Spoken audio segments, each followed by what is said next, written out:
اگر سکون سے تنہائی میں بیٹھ کر پڑھو گے تو اثر اور زیادہ ہوگا۔ ایک گلاس پانی لو، صاف پانی، چاہے کانچ کا ہو، مٹی کا ہو، پلاسٹک کا ہو، جہاں سے بھی صاف پانی ملتا ہو وہیں سے لے لو، پانی اپنے سامنے رکھو، سب سے پہلے ایک بار درود شریف پڑھو، جو بھی درود آپ کو یاد ہو۔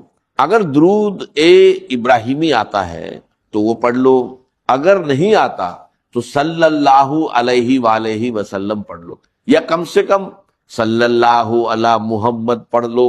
اب اصلی عمل شروع کرو۔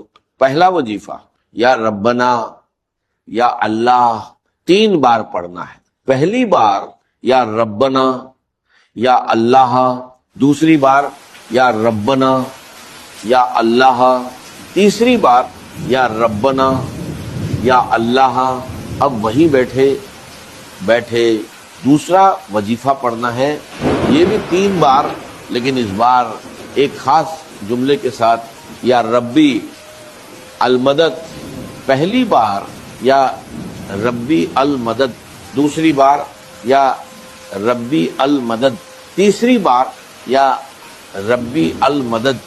بس یہ پورا عمل صرف 30 سیکنڈ لیتا ہے، اور اگر 30 سیکنڈ میں آپ کی زندگی بدل جائے تو کیا آپ نہیں کرو گے؟ غربت ختم، قرض ختم، بیماری ختم، پریشانی ختم، جادو، بندش، بد نظری ختم۔ اے میرے غریب بھائی، اب بھی سوچے گا، ایک بار، صرف ایک بار اپنی زندگی کے لیے پڑھ لے، اپنے بچوں کے لیے پڑھ لے، اپنے ماں باپ کے لیے پڑھ لے۔ اگر آج لاپرواہی میں یہ موقع چھوڑ دیا تو ساری زندگی پچھتائے گا۔ خدا کی قسم، ایسا وظیفہ پوری دنیا میں نہیں ملے گا۔ میں پوری دنیا کو چیلنج کرتا ہوں، جس گھر میں یہ عمل پڑھا جائے گا اس گھر کی تقدیر بدل جائے گی۔ روٹھے ہوئے محبوب کو پلاؤ، جسے پلانا ہے پلاؤ، اس کی زندگی سنور جائے گی۔ میرے دوستوں، یہ وہ عمل ہے جو پوری دنیا پر بھاری ہے۔ اب تیسرا حصہ دھیان سے سنو۔